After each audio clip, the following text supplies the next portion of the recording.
തണ്ണിമത്തന് പാരയായത് ആരാണ്? കൊച്ചേട്ടതിന് കടുത്ത് 2025 നവംബർ 13 വ്യാഴാഴ്ച. സ്നേഹമുള്ള DCL കൂട്ടുകാരെ, ഇന്ത്യയുടെ പ്രതിരോധ മന്ത്രിയായിരുന്ന മനോഹർ പരീക്കറുടെ ഒരു അനുഭവക്കുറിപ്പ് കഴിഞ്ഞ ദിവസം വായിക്കാനിടയായി.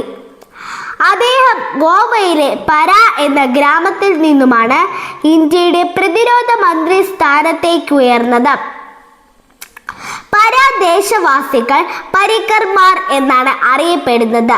മനോഹറിന്റെ പേരിനോടൊപ്പം പരീക്കർ എന്നു വരുന്നതും അങ്ങനെയാണ്. പര വില്ലേജ് പ്രസിദ്ധമായത് അവിടുത്തെ മധുരമുള്ള വലിയ തണ്ണിമത്തൻ വഴിയാണ്.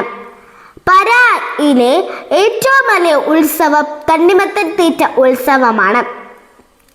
മനോഹർ പരീക്കറുടെ ബാല്യകാലം തണ്ണിമത്തൻ ഉത്സവ മധുര ലഹരിയിൽ മുങ്ങിയ ഓർമ്മകൾ നിറഞ്ഞതാണ്. തണ്ണിമത്തൻ കർഷകർ വിളവെടുപ്പിന്റെ അവസാനം വില്ലേജിലെ എല്ലാ യുവാക്കളെയും കുട്ടികളെയും വിളിച്ചു കൂട്ടിയാണ് തണ്ണിമത്തൻ തീറ്റ ഉത്സവം നടത്തുന്നത്. പങ്കെടുക്കുന്ന എല്ലാവർക്കും മതിവരുവോളം തണ്ണിമത്തൻ കഴിക്കാം. അതുകൊണ്ട് തന്നെ ബാലതലമുറ തണ്ണിമത്തൻ ഉത്സവം വരുന്ന ദിനങ്ങൾ എണ്ണി കണ്ണിലെണ്ണയൊഴിച്ച് കാത്തിരിക്കുമായിരുന്നു.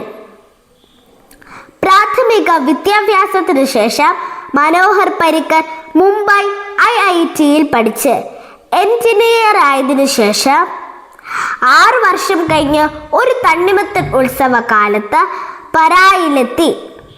അവിടുത്തെ കാഴ്ച കണ്ട് അദ്ദേഹം സ്തബ്ധനായി. പ്രശസ്തമായ പരായിലെ തണ്ണിമത്തൻ ചന്തയിൽ തണ്ണിമത്തൻ ഇല്ല. ഉള്ളത് വളരെ ചെറിയത്, അതിനു മധുരവുമില്ല. കാരണമറിയാൻ പരീക്കർ തണ്ണിമത്തൻ ഉത്സവം നടത്തിയിരുന്ന വലിയ കർഷക പ്രമാണിയെ പോയി കണ്ടു.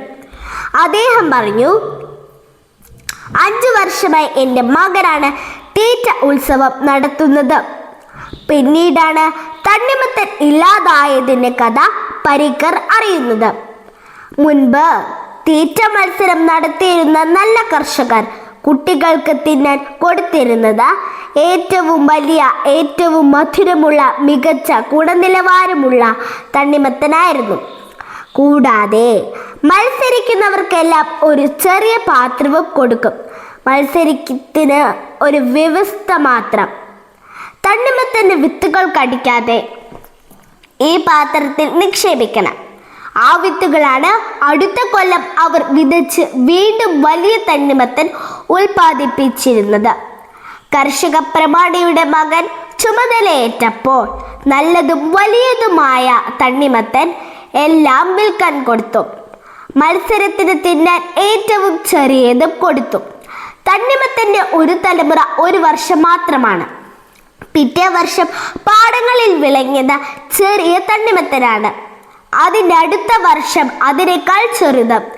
5 വർഷം കൊണ്ട് പരായിലെ തണ്ണിമത്തൻ വളരെ ചെറുതും മധുരമില്ലാത്തതുമായി. പ്രിയ കൂട്ടുകാരെ, പരായിലെ വലിയ തണ്ണിമത്തന് പാരയായത് ആരാണ്? ഏറ്റവും മികച്ചത് ബാലതലമുറയ്ക്ക് കൊടുക്കാത്തവർ തന്നെ. 10 ഗുണം 10 ഗുണം എന്ന പഴഞ്ചൊല്ല് എത്ര സത്യമാണ്.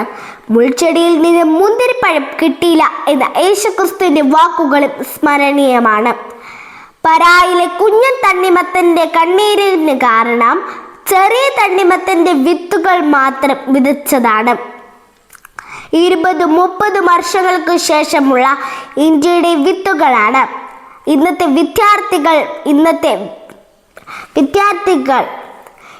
വിദ്യാർത്ഥികൾക്ക് ഇന്ന് ലഭിക്കുന്ന ജീവിത ദർശനവും ലക്ഷ്യബോധവും ജീവിത മൂല്യങ്ങളും മാത്രമാണ്.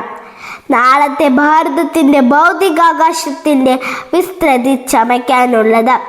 മികച്ച വിദ്യാഭ്യാസത്തിലൂടെ മാത്രമേ ഉറച്ച ലക്ഷ്യബോധമുള്ളവർക്ക് മാത്രമേ മാനവിക മൂല്യങ്ങളുടെ ആവശ്യമുണ്ടാകും.